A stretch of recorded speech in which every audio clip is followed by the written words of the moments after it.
एक बार दुर्वासा ऋषि का शाप देवताओं को लग गया, देवराज इंद्र को शाप लग गया श्रीहीन होने का, श्री विलुप्त हो गई त्रिलोकी की। तो देवताओं ने दैत्यों ने मिलकर के मदराचल पर्वत को उठाया और क्षीर सिंधु में जाकर के समुद्र मंथन करने लगे। जब समुद्र मंथन प्रारंभ हुआ तो पर्वत डूबने लगा। भगवान ने कछुआ का अवतार धारण कर लिया। बोलिए कच्छप भगवान की जय। समुद्र का मंथन हुआ, इसमें से जहर निकला। जहर को लेकर के शिव जी के पास पहुंच गए। देव देव महादेव भूतात्मन भूत भावन त्राहिना शरणापन्ना त्रैलोक्य दहना विषाद।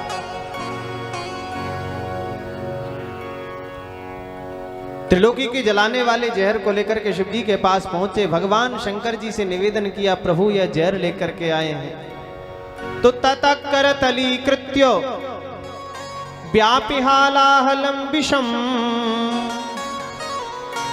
अभक्षयन महादेव कृपया भूत भावना। भगवान शंकर जी ने उस जहर को हथेली पे रख लिया और पी गए। गले में रा कह करके पी लिया और मां करके ढक्कन लगा दिया। गले में रखा जहर नीलकंठ भगवान का नाम हो गया। कंठ नीला पड़ गया।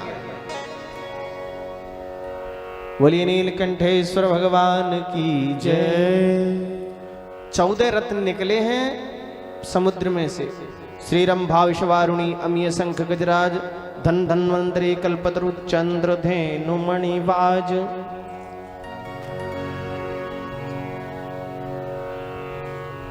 जहर के बाद में हविरधानी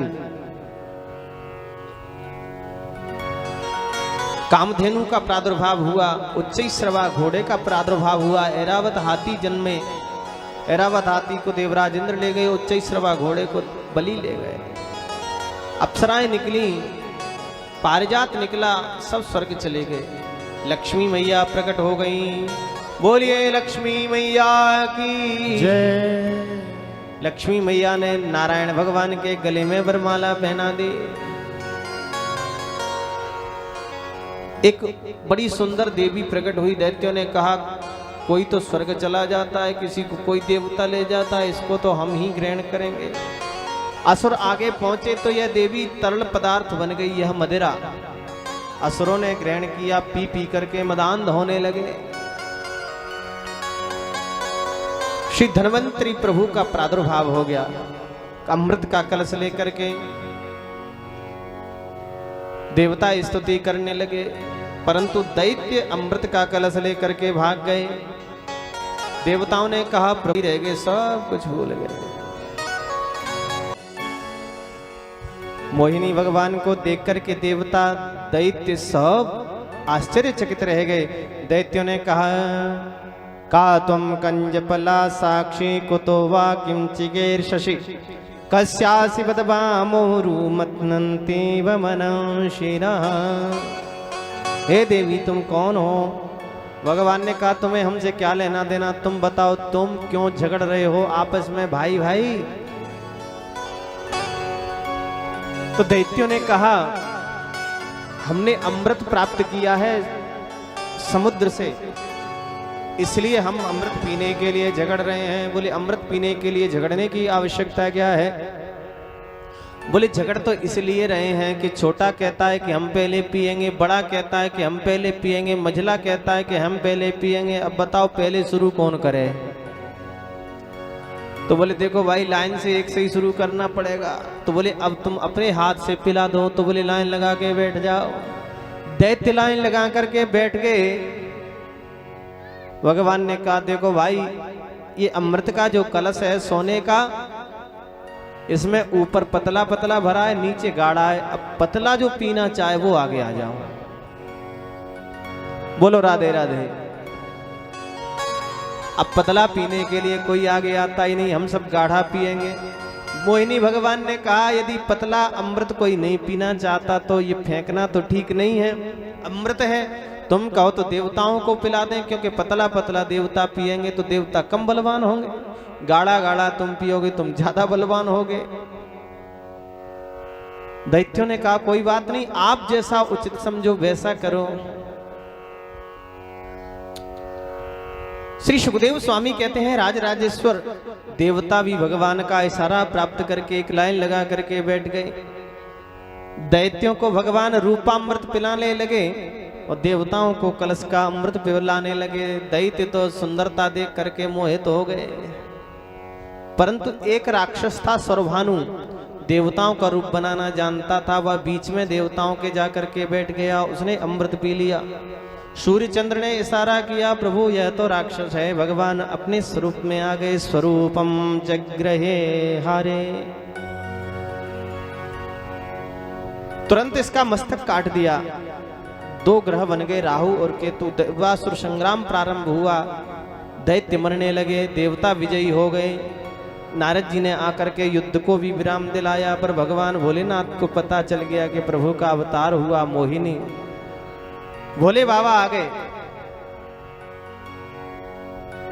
भोले बाबा ने आकर के प्रभु को प्रणाम किया, हे प्रभु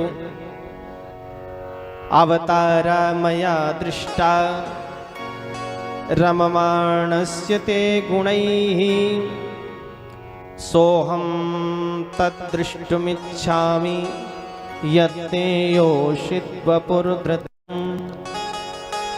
हमारे भोलेनाथ बड़े स्नेही हैं, प्रभु के बड़े अत्यंत प्रिय हैं। सुखदेव जी कहते हैं राजन भोलेनाथ ने आकर के प्रभु से यही बात कही, अवतारा मया दृष्टा रममाणस्य ते गुणैः। मैंने आज तक आपका कोई अवतार छोड़ा ही नहीं, जितने भी अवतार आपने ग्रहण किए धारण किए उनका सब का मैंने दर्शन किया है, परंतु ये अवतार आपने इतनी जल्दी में लिया मैं देख ही नहीं पाया प्रभु। भगवान ने कहा बाबा तुम इस अवतार से दूर ही रहो तो ही बढ़िया है। बोले नहीं नहीं प्रभु मैं देखना चाहता हूं। बोले क्या करोगे बाबा देख करके?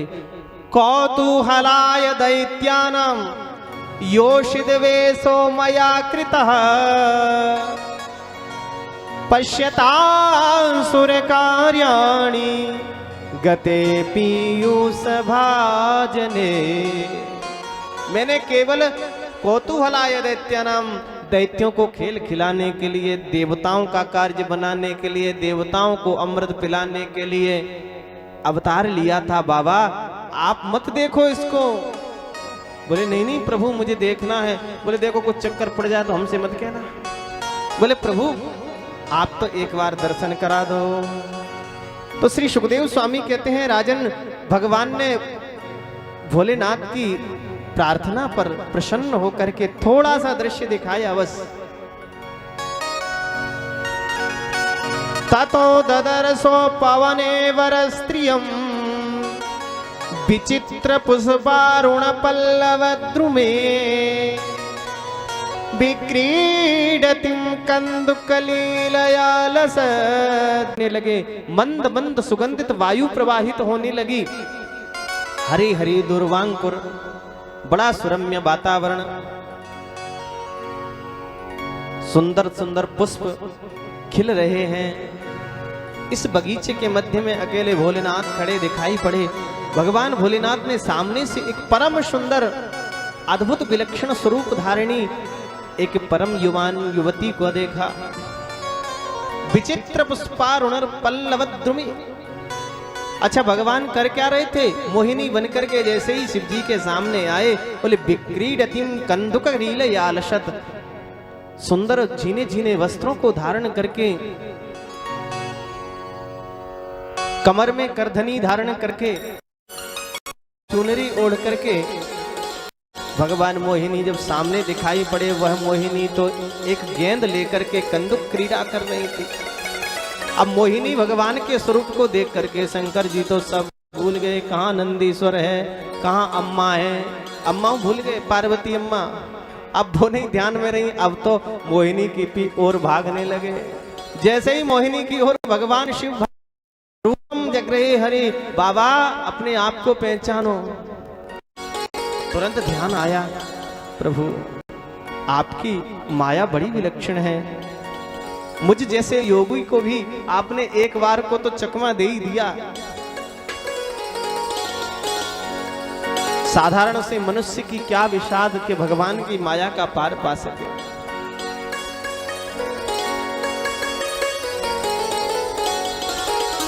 संपूर्ण जगत को नचाने वाली भगवान की माया है। माया के 3 प्रकार होते हैं सज्जनों, माया के 3 स्वरूप हैं। एक है माया स्वजन मोहिनी माया। वो स्वजन मोहिनी माया शिव जी को दिखाई, क्योंकि भगवान शिव तो अपने हैं, अपने लोगों को मोहित कर ले, वो है स्वजन मोहिनी माया। मैया यशोदा को जो मोहित करती है वो है स्वजन मोहिनी माया। माँ कौशल्या को मोहित करती है वो है स्वजन मोहिनी माया। दूसरी होती है विमुख जन मोहिनी माया, माने शत्रुओं को मोहित कर देने वाली। तो जो दैत्यों को दिखाई वह थी विमुख जन मोहिनी माया, और शिव को दिखाई वह है स्वजन मोहिनी माया। तीसरी एक और माया का स्वरूप है। तीसरा कौन सा है? तीसरा स्वरूप है स्वमोहिनी माया, जो अपने आप को ही मोहित कर देती है। बोले गुरुदेव अपने आप को भगवान को कब मोहित करती है? बोले देखो एक दृश्य रामचरितमानस का। नन्हे से रघुनाथ अपने भवन के आंगन में खेल रहे थे। भवन के आंगन में एक सुंदर खंबा देखा, मणि का खंबा। उस मणि के खंबे में जैसे ही रघुनाथ जी को अपना चित्र दिखाई पड़ा, अपना प्रतिबिंब दिखाई पड़ा, सो भगवान तो मोहित हो गए। रघुनाथ जी देखने लगे, बोले मैं इतना सुंदर लगता हूं क्या? भगवान ने अपने आप को अभी नहीं देखा, जैसे ही मणि के खंबे में देखा तो रूप राशि नृप अजिर बिहारी नाचहिनी। स्वर्ग खाली मिला, सिंहासन पर बैठना चाहते थे तो शुक्राचार्य जी ने मना कर दिया। बोले जब तक 100 यज्ञ पूरी नहीं कर लोगे तुम स्वर्ग के सिंहासन पर नहीं बैठ सकते। ये शतक्रतु की गद्दी है, बिना 100 यज्ञ किए हुए इस पर कोई बैठना चाहेगा तो उसको मृत्युलोक जाना पड़ेगा।